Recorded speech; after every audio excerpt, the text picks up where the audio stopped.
Good evening to all students. Next, in chapter 8, complex analysis, we will discuss example 6th. Example 1st, 2nd, 3rd, 4th and 5th. We also discussed in previous video. Okay.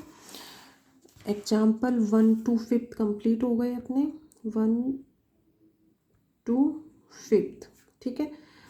Example 7th, इससे previous जो video था उसमें solve करवा दिया था आप लोगों को. ठीक है. एग्जाम्पल 6th अभी डिस्कस करेंगे. तो 1 to 7 कंप्लीट हो जाएंगे. 8th एग्जाम्पल छोड़ देना, कोई इंपॉर्टेंट एग्जाम्पल नहीं है. ठीक है. एग्जाम्पल 9th करेंगे और एग्जाम्पल 12th करेंगे. 10th और 11th एग्जाम्पल आप लोगों को सॉल्व करवा दिए. ठीक है. तो इसके कौन कौन से एग्जाम्पल रिमेनिंग है? Example 6th, 9th and 12th. तो कल इस चैप्टर को कंप्लीट करवा देंगे, फिर उसके नेक्स्ट न्यू चैप्टर स्टार्ट करेंगे. ओके. तो आज सभी स्टूडेंट्स क्या करोगे? एग्जाम्पल 1 to 7 सभी रिवाइज करोगे. Revise example 1 to 7. All student revise example 1 to 7 और अच्छे से सभी को क्लियर होने चाहिए और रफली सॉल्यूशंस अच्छे से करके देखोगे. ठीक है. हाँ, इन एग्जाम्पल से पहले एक बार टेलर सीरीज और लॉरेंट सीरीज, ये सबको इनका जो डेरिवेशन है Taylor series and Laurent series, इसी पर बेस्ड हैं ये. तो ये दोनों थ्योरम्स विद स्टेटमेंट क्लियर होने चाहिए सभी को. ठीक है. और इनका स्टेटमेंट लर्न होना चाहिए कि टेलर सीरीज का स्टेटमेंट टेलर सीरीज के अकॉर्डिंग क्या स्टेटमेंट है, लॉरेंट सीरीज को किस तरह से रिप्रेजेंट करेंगे, एफ जेड की वैल्यू इन दोनों के अकॉर्डिंग क्या क्या होगी. ठीक है. तो ये सभी स्टेटमेंट थ्योरम सभी को अच्छे से क्लियर होनी चाहिए. और एग्जाम्पल 1 to 7 आज सभी स्टूडेंट्स रफली सॉल्यूशन करके देखेंगे. अब देखो एग्जाम्पल 6 इम्पोर्टेंट एग्जाम्पल्स हैं, ये सभी सॉल्व कर रहे हैं. इसके सभी एग्जाम्पल सबको अच्छे से करने हैं. इससे प्रीवियस वीडियो में 4th 5th 6th exam 4th 5th 7th example discuss किए थे. सभी स्टूडेंट्स ने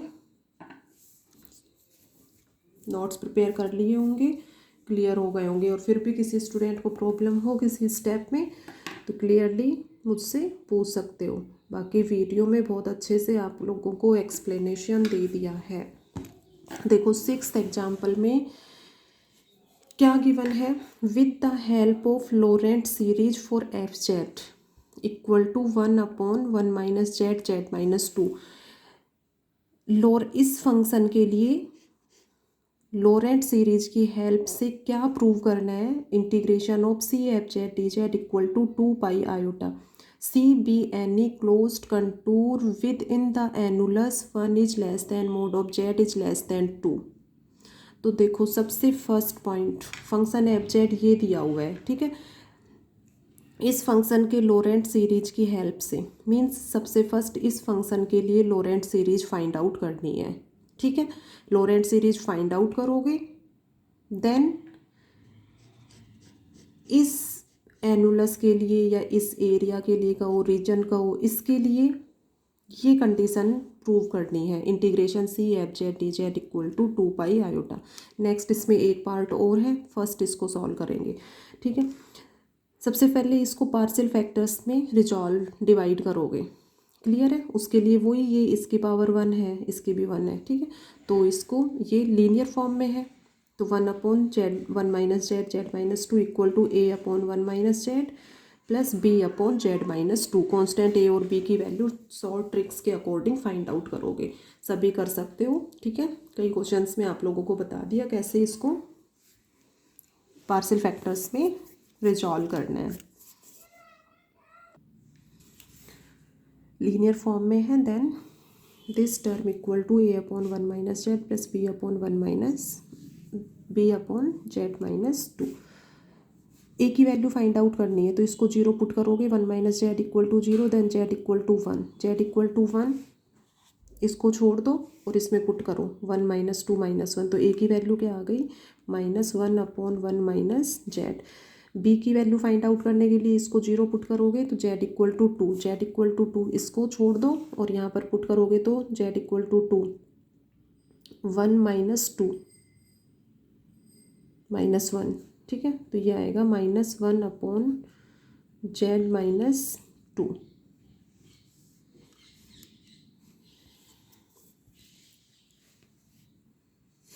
तो दोनों की वैल्यू जो है वो -1, A equal to -1 and B equal to -1, 1 upon Z -1, ठीक है। इसमें से माइनस कॉमन ले लो, -1 अपॉन जेड -2। अब देखो function F z equal to ये हो गया 1 अपॉन जेड -1 अपॉन जेड -2। यहाँ से देखो, यहाँ से देख लो चाहे यहाँ से देख लो, यहाँ से बता सकते हो कि जेड इक्वल टू 1 और जेड इक्वल टू 2 पर फंक्शन इनफाइनाइट हो रहा है, means function z equal to 1 और 2 पर तो फंक्शन एनालिटिक फंक्शन नहीं होगा, ठीक है। 1 और 2 पॉइंट को छोड़कर, मीन्स यहाँ पर कह सकते हैं कि इस एनुलस में 1 is less than mod of Z is less than 2, इसमें फंक्शन एनालिटिक फंक्शन होगा। Function F Z is analytic function in this annulus, so Laurent series for function F Z is valid. इसमें analytic function है, then function F Z के लिए लोरेंट series find out की जा सकती है। अब इसके अकॉर्डिंग इसको लोरेंट सीरीज, या ये कहें कि इस रीजन के लिए फंक्शन के लिए लोरेंट सीरीज फाइंड आउट करनी है।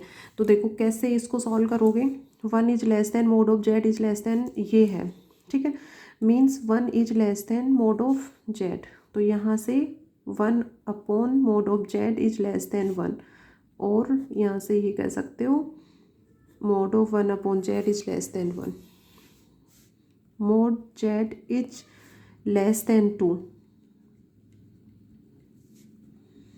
Mode of Z upon 2 is less then 1, less than वाली कंडीशन में चेंज करना होता है, mode of Z upon 2 is less then 1।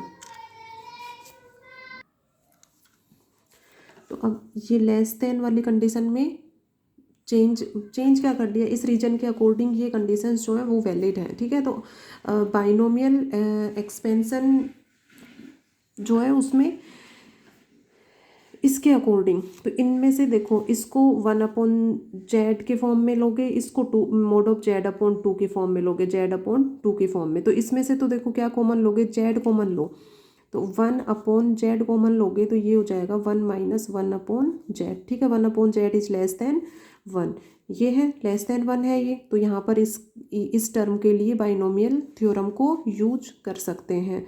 -1 upon, इसमें से देखो क्या कॉमन लोगे, -2 कॉमन ले लो, तो ये हो जाएगा 1 माइनस जेड अपॉन 2, ठीक है, ये हो गया। तो ये Z upon 2 is less then 1, ये लेस देन 1 है, मीन्स यहाँ पर भी बाइनोमियल थ्योरम को यूज कर सकते हैं। बाइनोमियल थ्योरम के अकॉर्डिंग इन दोनों टर्म्स को एक्सपेंड कर सकते हो, ठीक है।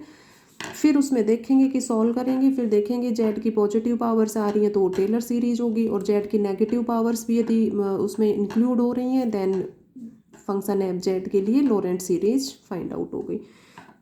टेलर सीरीज में पॉजिटिव पावर्स होती हैं जो भी वेरिएबल होता है, लोरेंट सीरीज में पॉजिटिव और नेगेटिव दोनों पावर्स होती हैं।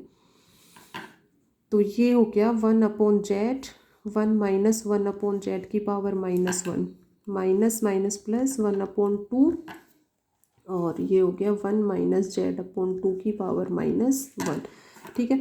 1 माइनस एक्स की पावर -1, तो इसके अकॉर्डिंग 1 माइनस एक्स की पावर -1, आप लोगों को बताया था सभी को कि 1 प्लस एक्स की पावर n, इसका फॉर्मूला, ये एक्सपेंशन फॉर्मूला लर्न कर लो, 1 plus x raise to the power n। तो इसके अकॉर्डिंग कोई भी बाइनोमियल एक्सपेंशन फॉर्मूला जो है इजीली एक्सपेंड कर सकते हो। उसमें देख लो यहाँ प्लस एक्स है या माइनस एक्स है, तो एक्स को माइनस एक्स से रिप्लेस कर दो, एन को माइनस एन से रिप्लेस कर दो। तो इसका क्या फॉर्मूला बताया था, 1 plus n x plus n into n minus 1 upon factorial 2x² plus n into n-1 n-2 upon factorial 3x³ plus and so on. ठीक है, ये हो गया 1 plus x square plus x³ plus and so on. ठीक है, इसको summation form में summation n equal to 0 to infinite x⁻n। ठीक है, तो ये हो गया अपना। यहाँ से इन दोनों की वैल्यू क्या हो जाएगी, बाइनोमियल थ्योरम के according summation n equal to 0 to infinite 1/z⁻n plus 1/2 summation n equal to 0 to infinite z/2n।